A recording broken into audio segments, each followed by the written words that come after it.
Este 23 de agosto de 2024 se desarrolló en el Hotel Latinoamericano de Mar de Ajó un encuentro con la socióloga e historiadora Dora Barrancos. Esto fue organizado por Pensar la Costa, movimiento que inscribe dentro del ciclo Desencajados una charla más entre las varias que vienen realizando. La presentación de Dora Barrancos estuvo a cargo de quien lidera esta línea interna de pensamiento en el Movimiento Nacional y Popular, Martín Postis. Algo que parece tan diferente, que es efectivamente una monstruosidad. Pero yo lo voy a usar en la semiología política que corresponde a este ciclo que estamos viviendo. Es taratológico, es una suma de monstruosidades, si están de acuerdo, ¿no? Porque todos los días ponemos el pie fuera de la cama y nos preguntamos ¿cuál es la calamidad del día de hoy? En fin, esa es la expectativa que tenemos, ¿no? Vivimos así de presupuestos calamitosos. A mí me gustaría decirles, de todas maneras, que nos ha tocado en mala suerte este sino de la extrema derecha gobernando el país, en una asociación completamente ilícita con lo que se corresponde en general, planetariamente hablando, con las extremas derechas, y es un aparato de extrema derecha que en nuestro país es muy particular, porque en realidad se ha instalado un topo para destruir el Estado, mientras otras extremas derechas en el mundo son efectivamente antitopos. Esto es paradójico, pero es así, ¿se entiende? La extrema derecha se ha hecho un internacional hoy día, tal vez como nunca después de los acontecimientos brutales, en fin, del nazifascismo, etcétera, etcétera. Voy a discurrir un poco la historia. Efectivamente no hubo capacidad para un fermento de las extremas derechas tal como se habían construido en esa zona monstruosa que fue el nazifascismo, ¿no? Pero efectivamente después vinieron cosas muy interesantes, creadas por el mismo sistema liberal. A ver si nos entendemos. Terminada la Segunda Guerra Mundial, aniquilado el nazifascismo, ustedes saben que dentro de los aliados hubo una división tajante entre el peligro comunista y el occidente libre, por así decir. Inicio de la Guerra Fría, temblor total a que la Unión Soviética pudiera avanzar y avanzar, Esto fue, ¿no? Termina el pacto de aliados y empieza la Guerra Fría entre lo que era la antigua URSS, el peligro comunista, y de este lado el mundo libre y demás. Por lo tanto, el mundo libre inventó una situación que, digamos, ¿para qué? Sobre todo para reconstruir todo lo que había sido destruido. Y se inventó el estado de bienestar. El estado de bienestar aparece exactamente después de la Segunda Guerra como una propedéutica interesante ¿de qué? De gran atribución al Estado, para que pudiera paliar todas las terribles circunstancias horrendas de la destrucción que había producido la guerra. ¿Está claro lo que quiero decir? Por lo tanto, el liberalismo no fue ni el marxismo, ni el comunismo, ni el kirchnerismo. Nada de eso inventó el estado de bienestar social, el estado potente de bienestar, sino las fuerzas liberales, que a la sazón estaban muy preocupadas, por un lado, por las efervescencias posibles que devinieran en efervescencias, explosiones sociales en estos países que habían sido devastados, y que al mismo tiempo se pudieran reunir con, obviamente, ideales, etcétera, etcétera, comunistas, etcétera, etcétera. Justamente para eso se inventó un paliativo de un revival del Estado. Segunda cosa que me gustaría asegurarles es que el Estado moderno fue creado por los liberales. A ver si nos entendemos. El Estado moderno no es una creación marxista, no existía Marx. finales del siglo XVI, XVII, después la gran saga del XVIII, ahí hay una figura que he vuelto a leer, porque yo vivo diciendo que el injundioso presidente que tenemos es de todo menos liberal. A ver si nos entendemos. ¿Está? Porque en realidad todo lo que abjura el Estado, lo que abjura en materia de protección inexorable del Estado, es una abdicación del ideal liberal de John Locke. Para la gente que ha estudiado por ahí ciencias políticas, les digo, John Locke es uno de los padres, es la patrística del liberalismo. Le va a dar un cauce, es uno de los que le da mucho fuelle a la invención del primer partido liberal inglés, los Whig, ¿no? Que propone, obviamente, ¿qué? La creación del Estado. ¿Para qué? Para evitar que la gente se despanzurre por la propiedad. La propiedad, obviamente, es lo que más lleva a la gente a matarse, ¿está? Si la gente, por entorno de mío, no mío. Además, John Locke pensaba que la propiedad, que es así, un arcano notable, la propiedad, el principio de propiedad, comenzando por la propiedad de nuestros cuerpos, decía Locke. ¿Saben ustedes? Él decía, la primera propiedad que tenemos es en nuestro cuerpo. Fíjense por dónde nos ayudaban las mujeres. Esa es la primera propiedad. Y después está la propiedad. Pero Locke agregaba algo. Pero la propiedad se tiene que trabajar, porque la propiedad ociosa tampoco sirve, ¿está? Entonces, sí hay una posibilidad contendiente de que alguien diga, esto es mío, y bueno, y no hay arbitraje, hay una letalidad mortal. La sociedad está en peligro ¿de qué? De batirse a muerte. No hay seguridad ninguna, no hay seguridad. Estamos hablando de los años 15, los siglos XV, XVI y demás, en donde entonces hay que inventar un gran árbitro, alguien que esté por fuera y que pueda administrar sin arbitrariedad la justicia. ¿Está claro? Si alguien discute que esto es mío y tuyo, es la justicia, ¿dónde? ¿Y la justicia dónde está? ¿Está en el orden privativo civil? No, está en eso que es la potestad del Estado. Gracias. Tal cual. Miren lo que les he tenido que explicar para decirles que este es el principio liberal increíble, por lo cual, últimamente, lo que está también en riesgo, disculpen toda la deriva que di, pero es para explicar que también lo que está en riesgo, miren lo paradójico, son los principios liberales republicanos. ¿Está? O sea, deberíamos avisar a los verdaderos liberales que están en riesgo, ¿ah? Porque nosotros ya estamos en riesgo, no somos la gente de bien. No somos la gente bien, esto está claro. Entonces, y ahora sí retomo, después del estado de bienestar, que en América Latina fue muy interesante lo que ocurrió con el estado de bienestar, porque el estado de bienestar social fue a parar en algo muy idiosincrático en la región, que fueron los llamados estados populistas.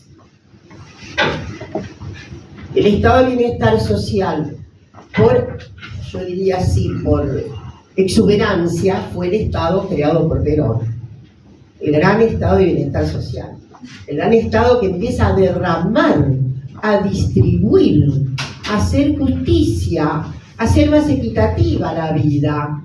Por supuesto, no impidió la propiedad, pero la propiedad tiene que ser social, y etcétera, etcétera. Todo eso que hoy está, ustedes saben que para nuestro magnífico presidente eso es lo más delictivo que hay. Pensar la justicia social es pensar en algo delictivo, algo así como el principio, no sé, de ultraje a la propiedad, creo que la llaman crimen, no sé cuántos epítetos se ha ganado el planteo extraordinario de la justicia social, sin la cual volveríamos a tener el estado pre-Locke, un estado de despanzurre total, de aniquilamiento.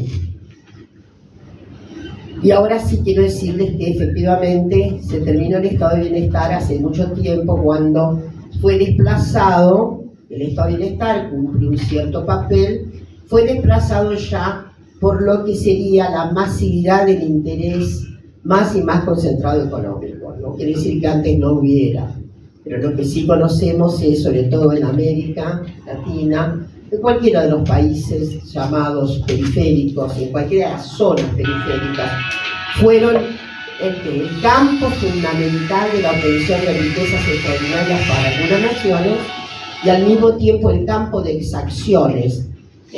Esto ha sido en un crescendo, y ahí me vengo mucho más rápido. Y en el 2008, ustedes recuerdan, hubo una gran crisis internacional. En esto también, un pequeño paréntesis, quiero decirles, el capitalismo cambió notablemente en estos años, del estado de bienestar, la crisis del petróleo y en adelante hubo un salto cuántico del viejo capitalismo. El viejo capitalismo se organizaba en torno a ¿qué? A la producción de algo. El viejo capitalismo tenía que producir algo.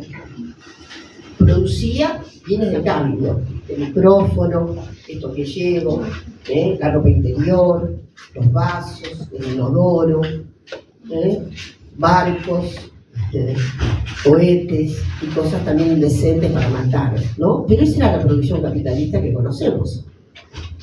Era el mundo productivo. ¿Qué pasó? ¿Qué pasó? ¿Qué es lo que más hoy qué es lo que más se valoriza dentro del sistema capitalista? Las finanzas. Hay un desplazamiento de hacer cosas y vender cosas gracias por el agua. Por ejemplo, menos mal que todavía esto existe, que haya una producción de agua. Porque por ahí esto se convierte en un tesoro financiero y se acaba también la producción de ciertos bienes. Esto es un poco metafórico inclusive, pero ustedes saben que lo que más da plata al capitalismo hoy es eso que no estamos viendo. ¿Saben qué? Las apuestas de capital financiero pasan por internet. Millones y millones y millones y millones de dólares. Que además, sí, en ese punto uno puede decir, no tienen patria. Hay una gran, una gran socióloga que ha escrito mucho sobre esto, y es cómo esta nueva forma imperial, porque al final algunos son dueños más que otros de esos capitales, aunque tengan esa movilidad. Sin embargo, lo que ella refiere es esta circunstancia actual del capitalismo, que en realidad desapropia, inclusive, desapropia las viejas propiedades, por ejemplo, que estaban en orden a una determinada identidad. Ella analiza lo siguiente. Londres. Hay una zona de Londres que ella analizó muy bien. Este es un proceso que se da de los 90, finales 90, hasta el nuevo siglo, de no me acuerdo cuántas manzanas de Londres, que fueron todas recicladas, todas revalorizadas, todas ellas. Bueno, ella analiza, ni un inglés es propietario de nada de lo que contengan esas 15 por 15 manzanas de Londres. ¿Está claro? Es inclusive, a veces hasta no se puede denominar, no se puede saber bien.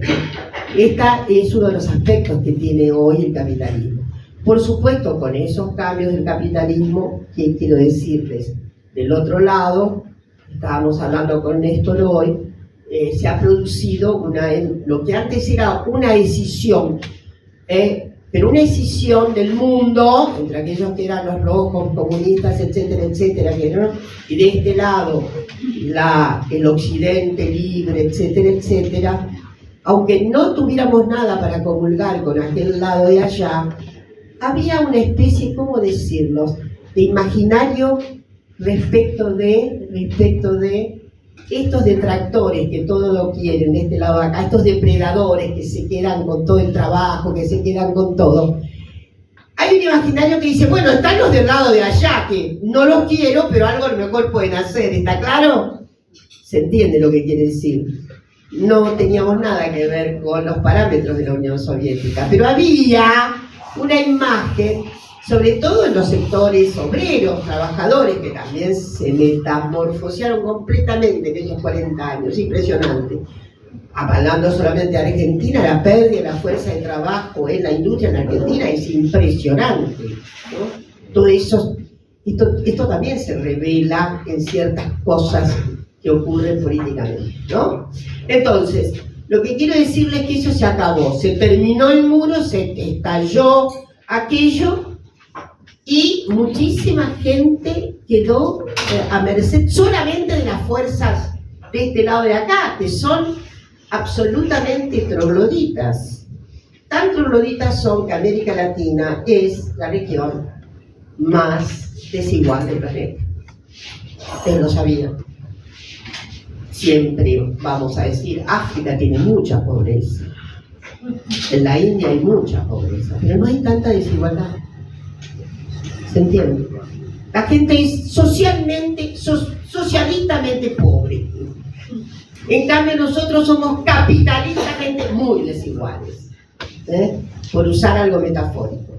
La concentración es de tal orden que hay sobre todo una organización que yo quiero mucho, se llama Oxfam, que ayuda sobre todo a las mujeres de los países más pobres del planeta. Pero además me gusta Oxfam porque tiene una posición muy progresista y además, no sé si ustedes han oído hablar de Oxfam, pero además tiene investigadores muy interesantes acerca de cómo anda el planeta en materia de desigualdad. Y de desigualdad que afecta sobre todo a las mujeres, a las niñas, a los niños, ¿no? Y bueno, Oxfam dice algo, CEPAL dice una cifra menor, pero entre una y otra corregimos que tanto Oxfam como CEPAL están de acuerdo en esto. En América Latina, el 85% de la riqueza, de todos los bienes, de todo lo que se valoriza como riqueza, está en menos del 20% de la población. ¿Se entiende lo que quiero decir? Quiere decir que hay un adueñamiento enorme, y ese adueñamiento enorme, concentrado, hiperconcentrado, en donde por supuesto hay muchísimo capital americano, pero hay algo más que capital americano. Es cierto que nosotros tenemos sobre todo el vertedero, exaccionante de Estados Unidos, pero hay que ver que efectivamente hay una intervención de también otras fuerzas de capital. Decirles que 2008, gran crisis, ¿recuerdan? Algunos no habían nacido tal vez en el 2008. Pero, ¿ustedes recuerdan la gran crisis de Lehman Brothers? ¿Recuerdan ustedes? La de Lehman Brothers. Tremendo. Acá nos salvamos un poco. Hubo una tremendera, pero parecía que el capitalismo estallaba. Falsa expectativa. El capitalismo mundial no solamente perfeccionó su concentración, y lo que dice Oxfam es que del 2008 en adelante ha habido mucha mayor capacidad concentrativa de bienes y riquezas, sobre todo en la región de América Latina. Es tremenda la noticia. Bueno, y en cada país tiene un reflejo diferente. En el nuestro, obviamente, si seguimos así, como todos vamos a ser muy pobres seguramente, porque las clases medias se están derritiendo rápidamente, y existimos, como digo, en una atmósfera tremenda, una atmósfera política, pero no una atmósfera, que es solamente un vibrato, no, es empírica, ¿no? Es una condición empírica, no es que tengamos la sensación, no tenemos la sensación. Todos los meses tenemos que pagar ahora unas cuestiones extraordinarias. Mejor si hago una encuesta acá de lo que pagan en materia de servicios, seguramente tenemos que pasar la gorra y hacemos una rifa para ver a quién se la vamos a dar, ¿no? Pero entonces, y ahora sí retomo lo que corresponde a nuestra situación entonces brutal. Simplemente decirles que yo creo que siempre es muy complejo, unas notas generales de lo que son, cómo las extremas derechas se han alzado en el mundo.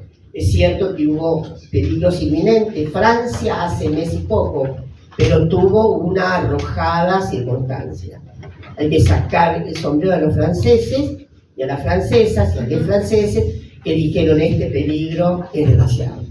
E hicieron ese frente enorme disuadiendo su diferencia, porque el peligro era mayúsculo. Y ahí fue que más allá de que nuestro profeta haya ido antes a inaugurar, el profeta pasó, pero todo fue frustrante. ¡Qué suerte! Pasó también por España y fue frustrante. Y no fue a Londres, porque no fue a Inglaterra, porque también ahí ganaron, hace años que no ganaban los laboristas. Así que, gente, primera cuestión que les tengo que decir. Todo pasa porque lo nuestro es pasar. Esto es fundamental, hay que saberlo. Vox ha querido en España ser, obviamente, y ser representante de la extrema derecha, ha sacado gajos de un lado, del otro y del otro, pero es la extrema derecha. Siempre invito a leer, sobre todo si están con insomnio, se ponen a leer lo que pasa en el mundo respecto a las extremas derechas, van a ver que no estamos solas y solos, ¿no? Acá, además, esa extrema derecha no llega al poder en España, por más que, bueno, que etcétera, etcétera, tenga fragua con... Santiago Abascal estuvo el 10 de diciembre del año pasado, porque la Argentina no se privó de ningún espectáculo. Casi toda la extrema derecha mundial vino a la Argentina. Vino inclusive un personaje del cual voy a hablar, Víctor Orbán, que poco se conoce, pero es un líder viejo ya, de Hungría, que viene ganando elecciones muy holgadamente, que se ha dado lujos tan tremendos como hacer revertir los derechos de las mujeres en Hungría. Es un nacionalista total, ahí hay una diferencia enorme, por eso lo voy señalando. Nacionalista total, detesta el mundo inmigrante. Él cuando era joven fue militante del Partido Comunista. Es cierto que Hungría no fue el país que la pasó bien durante el estatuto de la antigua Unión de Repúblicas Socialistas Soviéticas, dolorosas circunstancias. Se pasó lentamente a la derecha y después se fue a la extrema derecha, Víctor Orbán. Y viene ganando antes de elecciones, pero en las últimas ha venido ganando. Él ha hecho un blindaje total de Hungría, por la cual si un inmigrante pone un pie de este lado, esto es Hungría, ojo, puede ser abatido. Ha hecho fosas, inclusive para impedir el pasaje. Ustedes recordarán, seguramente, las espantosas y siniestras condiciones para la humanidad de aquellas gentes que se lanzan al Mediterráneo, sobre todo viniendo del área, pasan por Turquía, vienen saliendo de Siria, etcétera, etcétera, y se les ha denegado poner un pie en Hungría. Hay una xenofobia brutal en Hungría. Hungría están los húngaros. Dos, ha llevado la propuesta ha consagrado la sobrepunición al húngaro o a la húngara que ayuda a un inmigrante. Están penalizadas las ayudas eventuales. La tercera cosa, la regresión en materia de derechos de las mujeres, predilección absoluta de las extremas derechas después de todo el fin. Regredieron los derechos de las mujeres, se salvaron el derecho al voto, no pudo retroceder con el derecho al aborto porque es la Unión Europea la que lo ha estado marcando, pero para mi gusto no lo suficiente. Cada 2 por 3 hay denuncias de persecuciones a periodistas, denuncias de persecuciones a profesores, denuncias, pero la Unión Europea pone algún rigor, pero como es parte de la Unión Europea y don Víctor Orbán no saca los pies del plato de la Unión Europea, en fin, lo que les quiero decir que el derecho al aborto lo ha tenido que mantener, pero ¿saben a qué costo? Una persona, una mujer, porque otra situación es imposible que se diga en húngaro, que va a hacerse un aborto, fíjense la crueldad del sistema.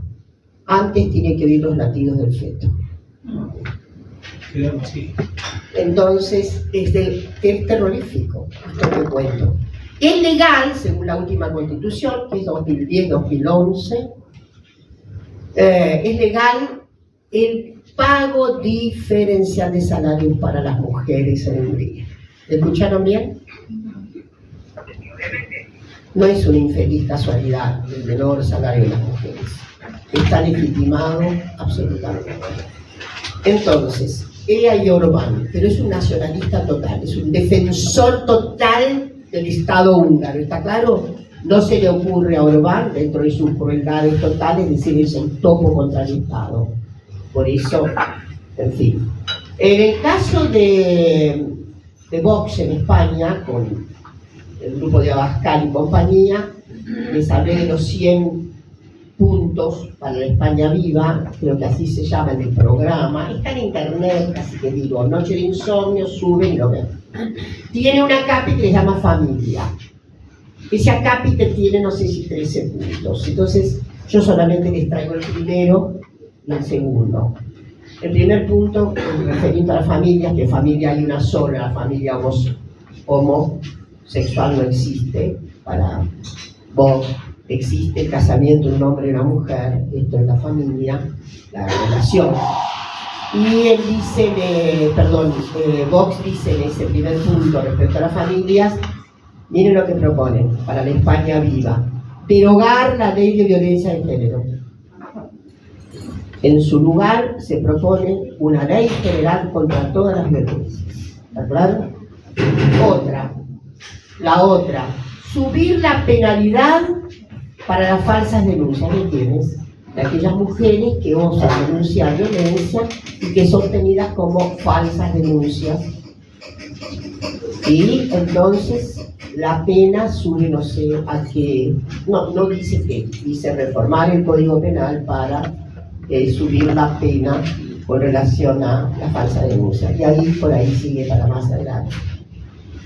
Entonces, pero el caso de Abascal también es de un tal nacionalismo que no quiere los nacionalismos de frontera, ni el catalán, ni el vasco, ninguno otro, porque esos grupos también se llaman nacionalistas, está claro, ¿no? Pero el nacionalismo de Vox es el nacionalismo del Reino de España, nada de divagatas. Nadie puede ser regionalmente considerado en términos de un estatuto de Estado que pudiera ser, por lo tanto, va por ahí la cosa. Después está otro personaje menos conocido, pero últimamente se está haciendo más conocida, que es la primera ministra de Italia, la Giorgia Meloni, que lo habían invitado a nuestro elegio presidente, que me recuerdan, para hacer un grupo. Él fue el G7, no fue para la reunión, pero parece que no fue tan elegante lo que ocurrió porque no aparece en la foto. Porque además Giorgia Meloni también está empeñadísima en una tarea pronatalista para Italia, pronatalista italiana. Quiere, obviamente, crear unas penalidades especiales para quienes subrogan vientres en el exterior. Lo de subrogación, digamos, podemos discutirlo mucho. El asunto es la penalización extraordinaria que van a tener esas personas, porque en todo caso lo que hay que tener es italianos de pura cepa. ¿Está claro lo que quiero decir?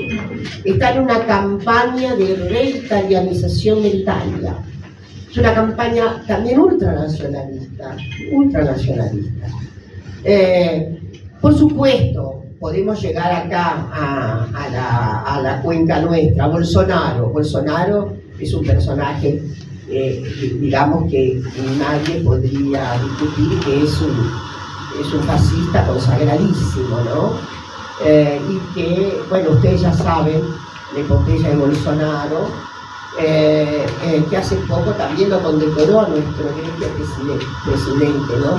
A él le encantan las medallas esas, recoge esas medallas ignominiosas por todo y cualquier lugar porque además recuerdan que esa medalla que le dio Bolsonaro es de la III, enmarcando la condición sobre todo sexual absolutamente ortodoxa, heterosexual que tiene el presidente. Entonces, vaya a saber, porque esto Freud tendría que explicarlo, ¿no? Vaya a saber qué pasa. Bueno, lo que les quiero decir es que Bolsonaro es íntimo amigo. Ustedes vieron la fraternidad, es una cofradía casi, ¿no? Es muy, muy, muy impactante. Desde luego, en este momento hay configuraciones, pero tienen la misma entidad del partido, se llama partido, el Partido Liberal se llama, creo que el partido de Bolsonaro, si mal no me acuerdo, espere. Y liberal. Y bueno, ustedes saben que ahora es una cosa interesante lo de Brasil, porque después de haber tenido un magnífico lawfare que lo puso entre rejas a Lula durante casi 3 años, ahora se ha dado vuelta la cuestión y hay una cosa interesante que hizo el juez Morón estos días que no me acuerdo, después me va a salir algo, una decisión última que ha hecho. Y bueno, evidentemente está muy preocupado porque son bien procesados, muchos de ellos están acá entre nosotros, procesados y condenados, que han venido a la Argentina. Luego, ¿por qué están procesados y condenados? Por la tentativa de golpe de Estado. La tentativa de golpe de Estado, subió Lula y quisieron, ustedes saben lo que hicieron, que quisieron tomar nada menos que el Palacio. Y bueno, y están acá entre nosotros, ¿no? Y me imagino que van a ser muy protegidos, porque Bolsonaro les debe estar pidiendo que ninguno de esos sea extraditado a Brasil. Ahora sí quisieron unos minutos para reflexionar y después vamos a lo que tenemos que hacer. Reflexiono sobre lo siguiente. ¿Cómo se da la posibilidad exitosa de las extremas derechas? Bueno, cada país es cada país y hay que tratar de entender cuáles son los vertederos que van llevando a esa situación. Yo diría que en general, lo que ha estado arreciando fuertemente a todas las poblaciones, sobre todo el COVID incrementó mucho eso, no es exclusivamente el COVID, pero hay una suerte de incremento del desamparo. Primera cuestión, incremento de una situación de desamparo. 2, incremento de la inseguridad, pero no de una inseguridad, a ver, me van a robar, no me van a robar, me asaltan, no me asaltan, es mucho más existencial, ¿verdad? Es una inseguridad vertebral. ¿Qué me depara el futuro? ¿Qué hago con los chicos? Esa inseguridad frente a los desafíos de la vida misma, en lo que se encuentra de ya la inseguridad porque nos hurten, nos roben y demás. Pero es más que eso, es más que la inseguridad si pierdo o no el trabajo, ¿tá? Es una inseguridad muy transsubjetiva, porque está pasando en muchas subjetividades. Miren, inseguridad lleva miedo, miedo fortalece la inseguridad, es una espiral que se retroalimenta y que da configuraciones de ya las hemos visto. Es tremenda esa asociación, solo da giro a la derecha, porque viene la creación del chivo expiatorio. Alguien tiene la culpa de todo lo que pasa, el inmigrante, el musulmán que parece que siempre es terrorista, el kirchnerismo. Es facilísimo encontrar el chivo expiatorio rápido.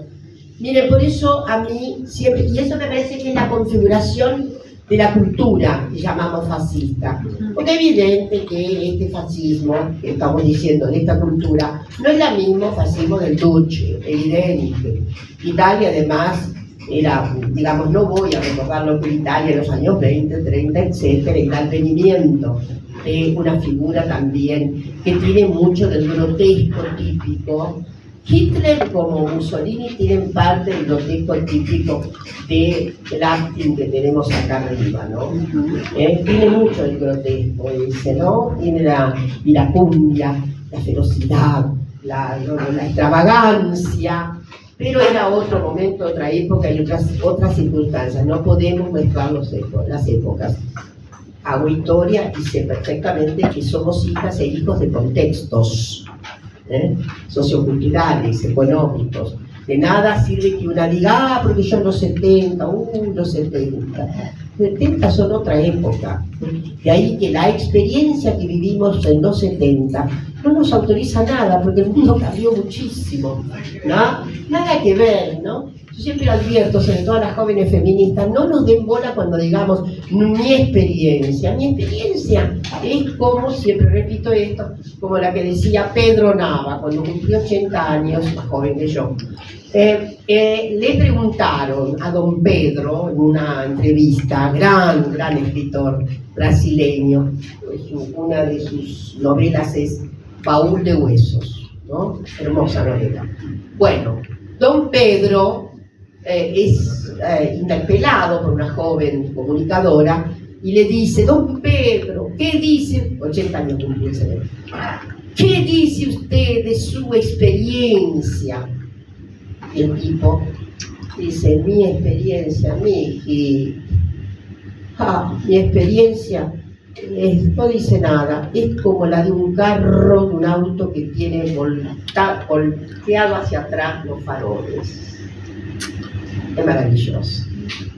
Es verdad, no es decir experiencia, la experiencia es de un contexto, de una significación determinada. El mundo cambió muchísimo. Así que esto de que las cosas a veces sí parece que dan lecciones, pero no tanto. Podemos decir, ocultando esto y lo otro, sobre todo las que hacemos ciencias sociales y humanas, decimos, bueno, si se da esto, puede darse lo otro. Pero el problema es el panorama contextual concreto, digamos específico, situado que tenemos. Por lo tanto, es diferente la experiencia que tiene con relación a Vox, España, que la que podemos tener nosotros frente a nuestra extrema derecha, que ha venido tomando lentamente esta suerte de gigantismo temporal. Hay derechas. El mundo conservador siempre ha sido derecha, lo decimos así, pero hay centro derecha, que bueno, pero hay derechas extremas, hay ultraderechas, ¿no? Entonces las derechas extremas son el gran peligro que tenemos. Desde luego, Macron, por ejemplo, es un señor de centro derecha, nadie va a decir que es de centro izquierda, Macron no tiene. Pero sin embargo, Macron estaba alterado, muy alterado, digo, Macron, el macronismo, su partido, etcétera, que no le fue bien. De todas maneras, firmó el entendimiento extraordinario que impidió que, sobre todo usted, el que era candidato a ser primer ministro de Francia, el joven de 27 años, no me acuerdo en este momento su apellido, que llevaba la postulación del grupo Le Pen para ser primer ministro, no era Marine Le Pen, no, era un joven de 27 años, fíjense la cosa, hijo de inmigrantes italianos. No era un duque, no era un tipo de la alta burguesía, no. Era como nosotros. Y sin embargo, el tipo de extrema derecha. Porque el problema de la extrema derecha es que está alimentando muchas porciones de la sociedad. Muchas porciones. Siempre, en realidad, los grupos conservadores han tenido una radicación mayor, ¿dónde? En las clases dominantes, en los grupos. Siempre ha habido alguna obrera, algún obrero que votaba conservadores, pero bueno, eso era una anomalía. En general eso era anómalo, votaba peronismo, no iba a votar, pero creo que el problema, de hecho, también cambió la configuración. En el pasado nazifascista, muchos autores, autoras, hablaban mucho, entre ellas Hannah Arendt, por ejemplo, del fenómeno que concitaba la mayor el fenómeno sociodemográfico, que era el que atrapaba, era atrapado por el imán de estos líderes tremendos, y llamaba la ralea. La ralea. La ralea era un grupo difuso, pero en general, en aquellos tiempos, estoy hablando de los años 20, 30, claro está, era una masa rara de gente que en general había sufrido un desplazamiento hacia abajo, ¿está? Era clase media y se había venido abajo, era clase media baja. Uy, eso era ese descontentamiento, esa irritación, ese resentimiento, llevaba una pulsión orientada a el duce. ¿Está claro lo que quiero decir? ¿No? O Hitler. Mucha gente estaba como imantada, pero era gente que en general había sido desplazada tremendamente, y que tenía mucho resentimiento social. El resentimiento sí es una cuestión que todavía tiene muchísima vigencia, muchísimo. Pero ese resentimiento era un resentimiento de la pérdida, etcétera, etcétera, ¿no? Por eso a eso, y después configuraciones, por eso metafóricamente lo que llamaba el nido de la serpiente, por dónde habían anidado, si ustedes ven sobre todo filmes muy interesantes, está en esa porción de gente que está desesperada porque ha perdido una situación. García Linera, el compañero García Linera, ha venido sosteniendo que también, sin llamarlo ralea, asistimos a un fenómeno también raro, en que hay gente que se posiciona a la derecha habiendo subido algunos escalones. ¿Se entiende? Subió algunos escalones, pero en vez de identificarse con los que ha dejado atrás, abajo, le encanta la identidad con los que están más allá. ¿Y saben qué? Enhebra lo que alguna vez otro he escrito sobre esto, que yo llamo resentimiento preventivo.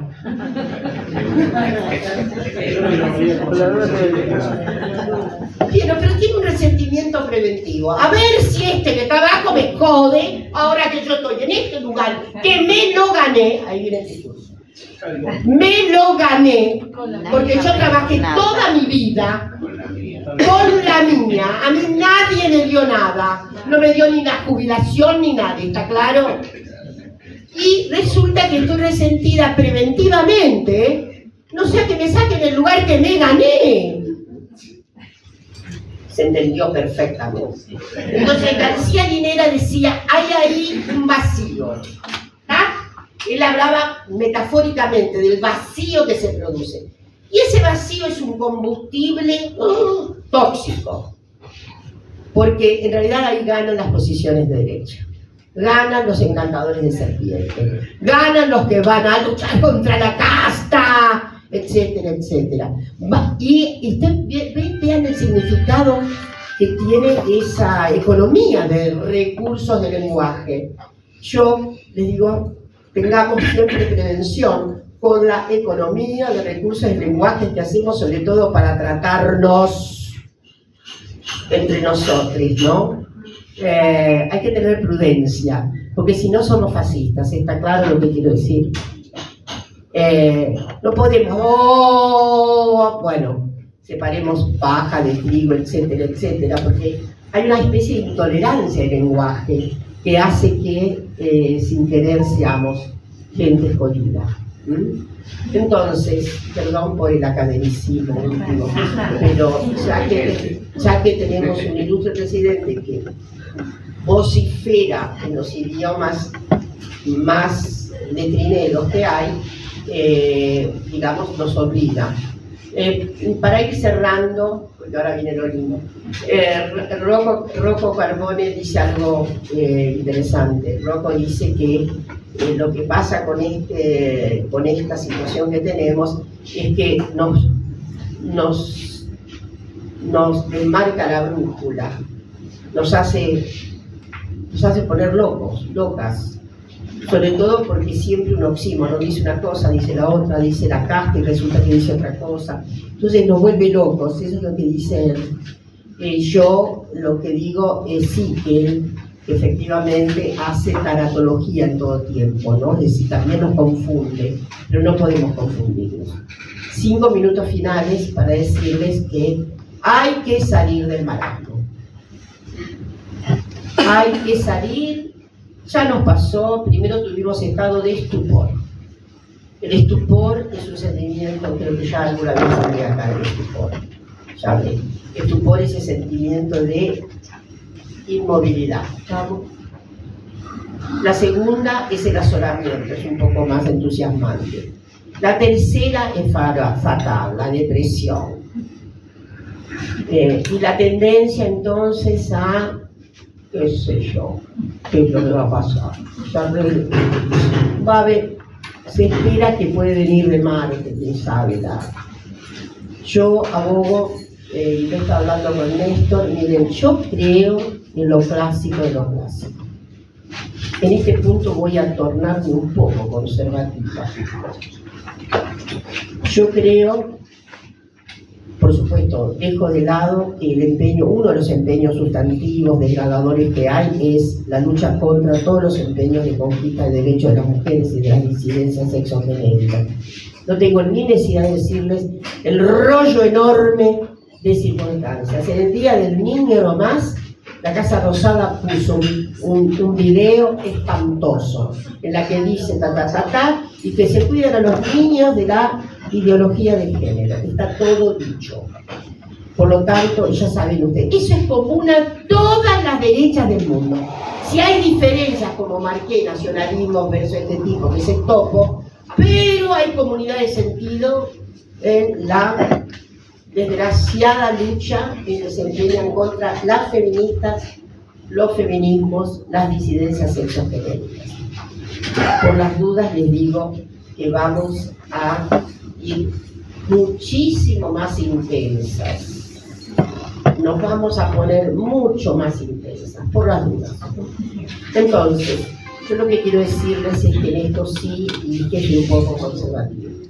Creo absolutamente en que la única manera, la única condición de posibilidad es la acción común, colectiva, articulada.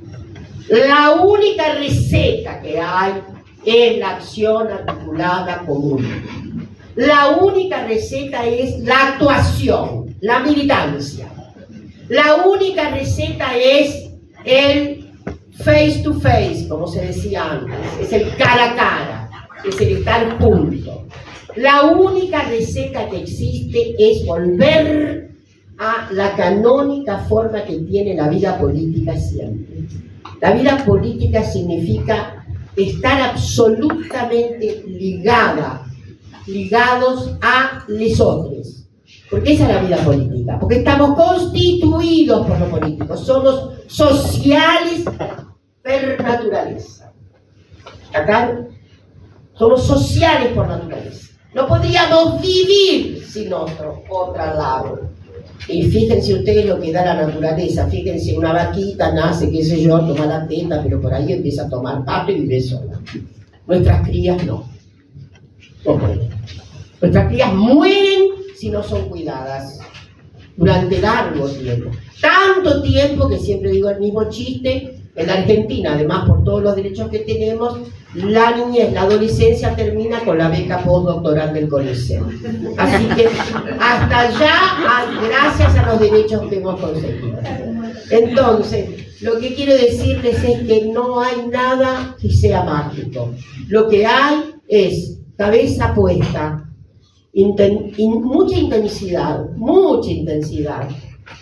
sáquense la depresión de encima porque ni las pastillas resuelven esta cuestión y además lo que nosotros necesitamos es malla social de acción, malla social activa.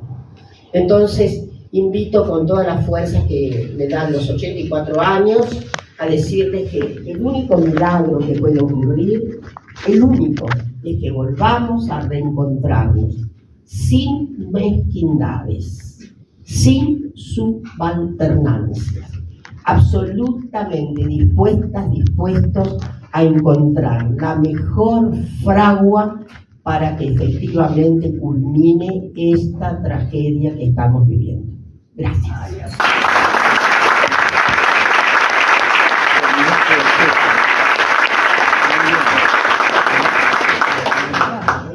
Bueno, muchas gracias, Dora. Aceptamos preguntas.